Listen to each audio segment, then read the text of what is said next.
Sedih sih, sedih. Suka video misteri yang ada plot twistnya? Ini adalah video untuk kamu.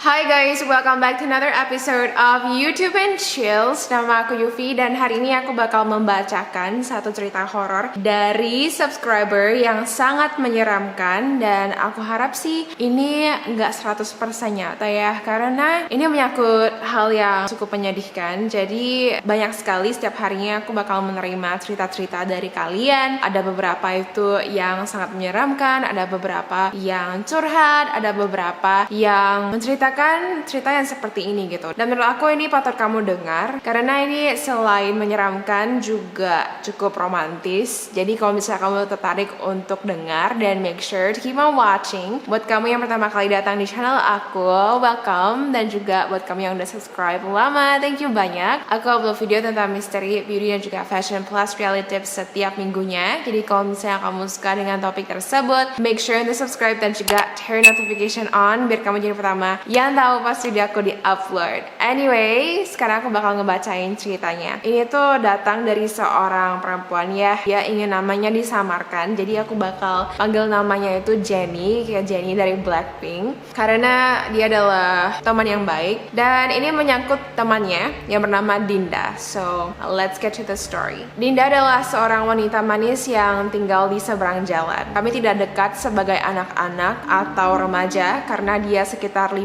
tahun lebih tua dariku. Tetapi orang tua kami adalah teman. Dia sering datang ke rumah untuk bermain dengan saya ketika saya masih balita. Ketika ibu saya mengetahui bahwa Dinda baru tunangan, dia mengirim saya untuk membantu Dinda mempersiapkan acara bridal shower. Karena aku lebih sering hangout dengan teman laki-laki dan berpakaian tomboy, ibu berharap aku bisa belajar lebih feminin dari Dinda. Beda denganku, Dinda selalu memakai dress dan cara bicaranya sangat lembut, terlalu sopan dan menyapaku ketika kita bertemu meskipun kita jarang berbicara. Hari Sabtu pagi, aku pun pergi ke rumah Dinda. Ketika aku masuk ke rumahnya, ternyata dia sedang mengobrol dengan teman-temannya dan seorang pembaca tarot. Saya tidak percaya dengan tarot, jadi saya menolak ketika Dinda bertanya apakah saya mau dibaca juga. Ketika pembaca tarot itu selesai dan pulang, saya bertanya kepada Dinda tentang tarot dan apakah dia percaya dengan ilmu sihir.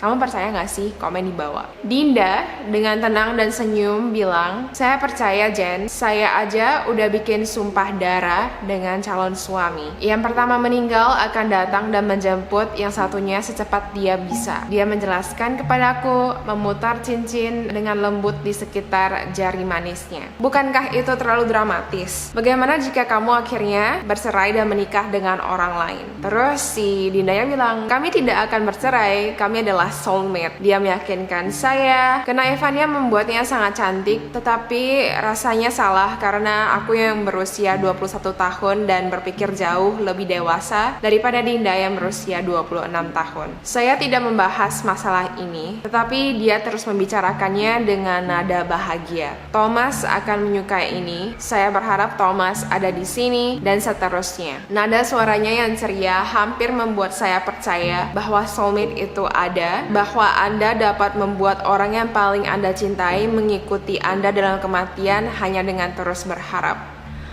Iya sih, aku nggak gitu percaya sih, tapi let's read this, okay? Saya berteman dengan keempat teman baik Dinda dan kami semua akhirnya memiliki waktu yang asik. Dinda menjelaskan kepada kami semua bagaimana dia percaya bahwa Anda dapat bangun di akhirat dan mulai mengendalikan berbagai hal dengan pikiran Anda. Tentu saja ingatanmu akan terasa kabur, dia menjelaskan. Tapi itu sebabnya kami membuat sumpah darah, biar kami bisa ingat. Dan bagaimana yang satunya menjemput yang satunya lagi lagi? Tanyaku menghiburnya. Saya suka percaya bahwa kita berdua akan menumbuhkan sayap. Itu semua benar-benar konyol ketika aku memikirkannya kembali, tetapi Dinda memiliki sesuatu tentang dia yang membuat semua orang memperhatikan dan mengagumi kata-katanya. Mungkin karena parasnya yang cantik dan senyumnya yang indah. Meskipun perbedaan usia, kami akhirnya menjadi teman baik. Saat itu, saya sedang kuliah, tetapi tinggal bersama orang tua dan tidak perlu bekerja. Saya memiliki banyak waktu luang untuk menemaninya, membeli perlengkapan pernikahan seperti fitting gaun pengantin, mencicipi kue, dan semua hal kecil yang dibutuhkan untuk pesta pernikahan. Dinda adalah calon pengantin yang menyenangkan dan tidak pernah panik. Dia hanya senang menikahi pria impiannya dan ingin membuat dirinya secantik mungkin di hari H. Sedikit demi sedikit, saya mulai memahami pengabdiannya kepada Thomas. Ternyata calon suaminya juga tergila-gila padanya. Malah kelihatan kalau dia lebih cinta dengan Dinda. Saat mereka bersama, dunia terasa seperti tempat yang lebih cerah dan hangat. Seperti coklat yang perlahan meleleh di hatiku. Hari pernikahannya tiba, sekitar setengah tahun setelah acara bridal shower. Ini bukanlah pernikahan besar atau kecil. Yang jelas, Dinda dan Thomas bisa mengundang semua orang yang mereka inginkan pada hari terindah mereka. Tidak lebih,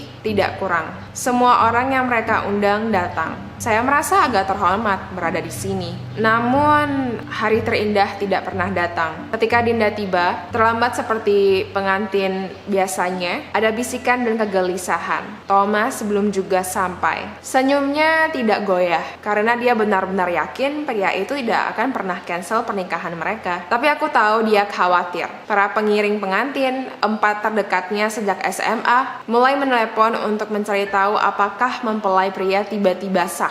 Tidak lama kemudian, mereka menyadari bahwa orang tua Thomas sudah ada di sana, tetapi bukan saudara laki-lakinya. Jadi si Thomas ini punya abang gitu, dan mereka memberitahu bahwa putra mereka yang lain seharusnya mengantar pengantin pria sebagai bagian dari tugas pendampingnya. Jadi kayak groomsman. Ketika berita yang menyedihkan datang, semua orang ingin menghibur Dinda. Semua orang sangat ingin melindungi hatinya, tetapi semua orang bisa melihat kebahagiaan Dinda hilang dari tubuhnya ketika dia mendengar kabar itu. Semuanya terjadi terlalu cepat dan menakutkan. Sebuah mobil berpintu 2 menerobos lampu merah. Pria di kursi penumpang tewas seketika. Pengemudi dibawa ke rumah sakit tetapi kondisinya kritis. Itu semua terdengar sangat sulit bagi semua orang. Abang Thomas akhirnya selamat, tetapi dia akan lumpuh seumur hidup karena cedera parah di sumsum tulang belakangnya. Setahu saya, dia juga sengsara karena dia merasa bersalah atas kematian adiknya. Iya sih ya, kalau misalnya aduh kamu yang mengemudi terus kayak ada apa-apa, itu pasti kayak guilty banget sih. Wow. Beberapa bulan setelah pernikahan yang tidak pernah terjadi, orang tua Dinda dan Thomas menjual rumah yang baru saja mereka beli, dan Dinda terus tinggal bersama orang tuanya. Mereka berdua masih bekerja, jadi saya dan teman-teman Dinda mulai bergiliran menemaninya saat orang tua Dinda tidak di rumah. Saya melakukan yang terbaik untuk berada di sana untuk tetangga dan teman baik saya, tetapi dia tidak ada di sana. Dia hidup dalam pikirannya dan hayalannya sendiri. Satu-satunya hal yang Anda dapat lihat dari ekspresinya adalah kesedihan dan kekosongan. Saya tidak pernah melihat kesedihan yang menyayat hati seperti ini. Dinda menolak ketika kami mencoba untuk melepas gaun pengantinnya. Dia menghabiskan sepanjang hari di dekat jendela melihat keluar, menunggu Thomas datang, dan sepanjang malam dia menangis karena dia sangat merindukannya. Setiap malam, kata orang tuanya. Dia berharap suatu waktu Thomas akan duduk di sampingnya dan membawanya pergi. Dinda tidak ingin melepas gaun pengantinnya karena Thomas meninggal dengan jas pernikahannya, dan Dinda ingin terlihat sepadan dengan almarhum calon suaminya ketika dia datang. Sedih banget sih. Orang tuanya dan semua temannya mencoba membujuknya untuk mengganti pakaiannya. Mereka berjanji akan menggantung baju pengantinnya di kamar Dinda agar ketika Thomas datang, dia bisa langsung memakainya setelah dicuci. Pastinya ini hanya bualan karena tidak ada yang percaya kalau Thomas akan datang, kecuali Dinda. Beberapa kali saya berjumpa dengan ibu Dinda dan saya bisa melihat kalau dia sangat merasa kehilangan. Bukan hanya kehilangan Thomas, tapi kehilangan anaknya yang dulu sangat bahagia dan optimis. Orang tua Dinda tidak ingin memanggil dokter atau psikiatris karena mereka takut ini akan membuat Dinda marah. Dan karena mereka cukup tradisional, mereka tidak ingin Dinda dicap tetangga sebagai gila atau punya penyakit jiwa. Tidak ada yang berani memaksanya melepas gaun itu. Dia menghabiskan hari di dalamnya, tidur di dalamnya, bahkan mandi di dalamnya. Karena kita hidup di cuaca yang hangat dan gersang, mengeringkannya bukan masalah. Hanya saja, organza dan sutra yang dulunya indah sekarang compang-camping, kotor dan berbau. Tapi dia tetap menolak melepasnya. Dia mulai percaya bahwa Thomas tidak akan bisa melihatnya di kerumunan jika dia tidak memakai baju pengantin tersebut. Saat itulah orang tua Dinda memanggil dokter psikiater ke rumah. Tapi meskipun dia menemui terapis 3 kali seminggu, keadaan Dinda tidak membaik.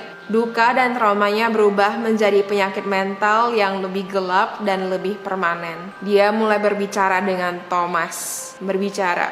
Lalu menjelaskannya pada kami bahwa dia ada di dekatnya. Jadi dia bisa merasakan ketika Thomas ada di dalam kamarnya. Dinda bilang, Thomas hanya butuh waktu sebentar karena terbang sangat sulit ketika Anda baru mendapatkan sayap. Jadi si Dinda ini, dia dari depresi, dia berubah menjadi memiliki penyakit mental ya. Jadi sedih sih. Lalu suatu pagi, ketika saya hendak menyeduh teh di dapur, saya mendengar jeritan datang dari arah rumah Dinda. Saya pergi keluar untuk melihat apa yang terjadi. Ternyata jeritan itu datang dari ibunya. Anak saya, tolong, anak saya. Saya kira Dinda pergi ke suatu tempat atau kabur dari rumah. Tapi setelah Dinda dilaporkan hilang dan tidak ada saksi mata yang melihat Dinda selama berbulan-bulan, dia menghilang untuk selamanya. Tidak ada yang melihatnya pergi dan tidak ada yang melihatnya sama sekali setelah itu. Satu-satunya hal yang dapat kami temukan di hutan kecil di belakang rumah adalah gaun pengantinnya yang kotor.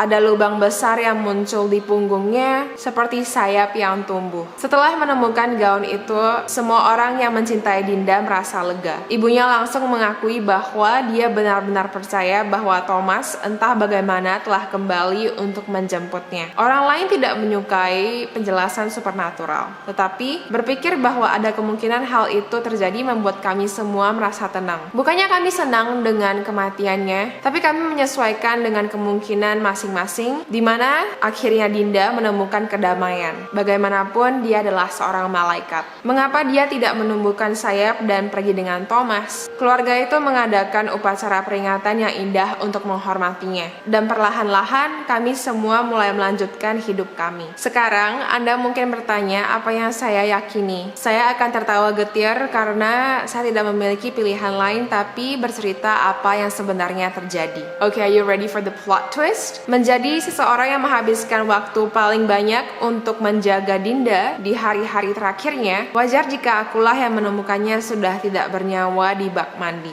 Keluarganya menguburkan Dinda di belakang hutan rumah mereka, memakai gaun pengantinnya. Meskipun kenyataan ini pahit, mereka semua bisa menerima, tapi tidak dengan saya. Saya masih ingin menghidupkan harapan kalau Dinda menumbuhkan sayap di punggungnya hingga merusak baju pengantinnya dan dia dijemput Thomas. Cerita romantis dan membingungkan lebih cocok untuk Dinda daripada kenyataan sebenarnya. So, iya guys, did you catch that? Jadi sebenarnya si Dinda itu ditemukan udah nggak bernyawa lagi di bak mandi. Si Jenny ini yang melihatnya, tapi aku nggak tahu kenapa ya. Kenapa dia nggak langsung kasih tahu ibu Dinda, sampai dia tuh harus nungguin ibu Dinda sendiri yang menemukan anaknya yang sudah meninggal. Jadi itu beneran kayak sedih banget sih. Dan aku nggak blame sih karena dia sudah membuat cerita ini gitu. Maksudnya dia bilang kalau endingnya si Dinda itu dijemput karena memang benar gitu, kayak lebih romantis daripada kenyataan yang sebenarnya. Jadi overall ini adalah cerita yang sedih ya. Aku nggak tahu apakah ini adalah cerita yang menyeramkan atau enggak. So make sure to comment down below. Dan kalau misalnya kamu percaya dengan cerita ini apakah nyata atau enggak, make sure untuk komen down below juga. Aku sendiri sih berharap kalau ini bukanlah cerita yang nyata ya, karena sedih aja gitu kalau misalnya seorang perempuan yang memiliki harapan yang sangat besar, yang sangat optimis dulunya, tapi malah mendapatkan kejadian yang sangat menyedihkan ini, dimana di hari pernikahannya dia malah ditinggalin oleh calon suaminya seperti ini. Pastinya susah sih. Dan I guess apa yang bisa kita pelajari dari ini adalah kalau misalnya kamu patah hati atau kamu kehilangan seseorang gitu ya,